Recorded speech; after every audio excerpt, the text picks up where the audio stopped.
चलिए हम एक और उदाहरण देखते हैं कार्बन का। तो कार्बन का परमाणु क्रमांक कितना है? 6। तो यदि हम इसका इलेक्ट्रॉनिक विन्यास लिखें तो कैसे लिखेंगे?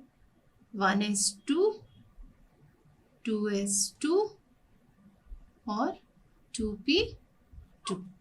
ठीक है। अब इसी विन्यास को हम ऑर्बिटल में इलेक्ट्रॉन भरकर भी बता सकते हैं। ऑर्बिटल को जनरली हम ऐसे स्क्वायर बॉक्स से प्रदर्शित करते हैं और ये बन गया हमारा 1s। ठीक इसी तरीके से हम ये बनाएंगे 2s और p में कितने ऑर्बिटल होते हैं? 3। तो इसको 3 पार्ट में डिवाइड कर देंगे तो ये बन गया हमारा 2p। तो इलेक्ट्रॉन की फिलिंग कैसे होगी? 1s, एक क्लॉकवाइज डायरेक्शन में, दूसरा एंटी क्लॉकवाइज डायरेक्शन में। 2s 2, तो एक क्लॉकवाइज डायरेक्शन में, दूसरा एंटी क्लॉकवाइज डायरेक्शन में। 2p2, तो एक क्लॉकवाइज डायरेक्शन में और दूसरा एंटी क्लॉकवाइज डायरेक्शन में। ऐसा ही होगा क्या? नहीं, वुंड का नियम कहता है कि जब तक आपके पास खाली कक्षक उपस्थित हैं तब तक पेयरिंग नहीं होगी, बल्कि इलेक्ट्रॉन कहाँ जाएगा? खाली कक्षक में जाएगा। तो इलेक्ट्रॉन कैसे भरा जाएगा?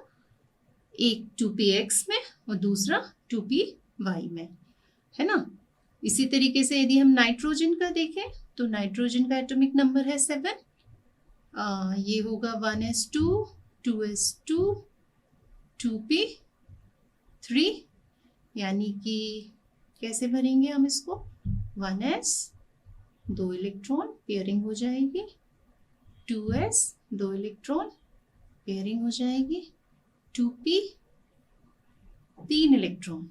तो पेयरिंग नहीं होगी। वुंड के नियम से पहले सारे ही ऑर्बिटल में एक एक इलेक्ट्रॉन जाएगा। ठीक। अब इसके बाद यदि हम बात करें ऑक्सीजन की, तो ऑक्सीजन का कितना एटॉमिक नंबर होता है? 8। यानी कि इसका यदि हम कन्फिग्रेशन यहाँ पर लिखें तो कन्फिग्रेशन होगा 1s2, 2s2, 2p4। यानी कि यहाँ 1s कितने इलेक्ट्रॉन? 2 इलेक्ट्रॉन, 2s कितने इलेक्ट्रॉन? 2 electron, 2p4। तो पहले क्या होगा? पहले आपको सारे ऑर्बिटल में एक एक देना है इलेक्ट्रॉन। उसके बाद अभी एक इलेक्ट्रॉन और है हमारे पास, है ना, 4 है। तो अब इलेक्ट्रॉन वापस आएगा और पेयरिंग करेगा। तो इस तरीके से हम विभिन्न ऑर्बिटल में इलेक्ट्रॉन्स की फिलिंग करा सकते हैं। यहाँ आप देख सकते हैं कि इस टेबल में हाइड्रोजन से लेकर पहले जो 20 तत्व हैं उनके इलेक्ट्रॉनिक विन्यास यहाँ पर दिए हुए हैं, जिनकी आप प्रैक्टिस करिए और विभिन्न तत्वों के इलेक्ट्रॉनिक विन्यास लिखिए। हाँ, कभी कभी कुछ इलेक्ट्रॉनिक विन्यास में हमको एक्सेप्शन भी है हमारे पास। जैसे कि एक एक्सेप्शन आता है क्रोमियम का। तो क्रोमियम का जो एटॉमिक नंबर है वो 24 है, और यदि इसका एटॉमिक नंबर 24 है, यानी इसमें इलेक्ट्रॉन्स कितने हैं? 24। तो इसका हम कन्फिग्रेशन यदि इन विभिन्न नियमों की सहायता से लिखने की कोशिश करें तो कैसा होगा? 1s2, 2s2, 2p6, 10 इलेक्ट्रॉन्स हो गए। इसके बाद 3s2, 3p6। ठीक है।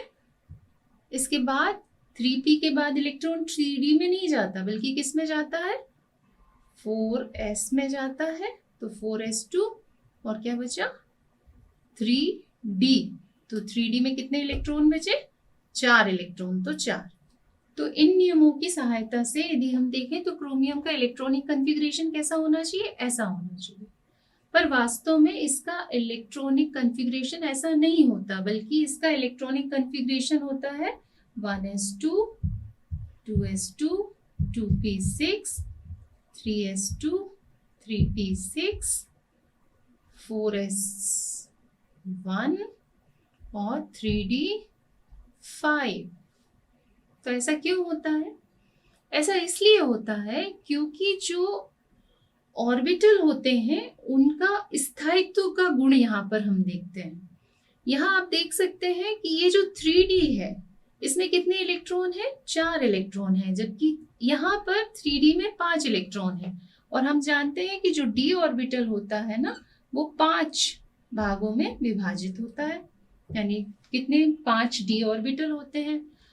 तो जो भी ऑर्बिटल है वो यदि अर्धपूरित है या पूरित है, यानी कि हाफ फिल्ड है या फिल्ड है, तो वो अधिक स्टेबल होते हैं किसके कंपैरिजन में? उस ऑर्बिटल के कंपैरिजन में जो पार्शियली फिल्ड है, आंशिक रूप से भरा हुआ है।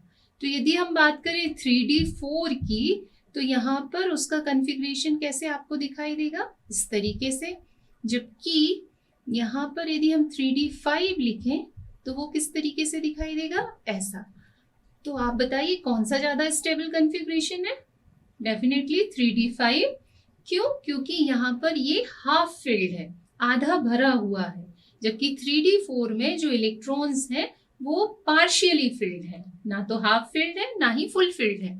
तो 4s से एक इलेक्ट्रॉन इस स्टेबल कॉन्फ़िगरेशन को प्राप्त करने के लिए 4s से एक इलेक्ट्रॉन कहाँ चला जाता है? 3d में। और 4s में कितने इलेक्ट्रॉन हो जाते हैं? 1। तो 4s में यदि एक इलेक्ट्रॉन है तो s तो हाफ फिल्ड हो गया, यानी ये भी स्टेबल हो गया और ये भी स्टेबल हो गया। इसी कारण क्रोमियम का जो इलेक्ट्रॉनिक कॉन्फ़िगरेशन है वो 4s2 3d4 ना होकर 4s1 3d5 होता है। ठीक इसी प्रकार का अपवाद हमें मिलता है कॉपर के इलेक्ट्रॉनिक कॉन्फ़िगरेशन में। तो आप लोग कॉपर का इलेक्ट्रॉनिक कॉन्फ़िगरेशन लिखेंगे और बताएंगे कि इसमें किस आधार पर इसका इलेक्ट्रॉनिक जो कॉन्फ़िगरेशन है वो बदल गया।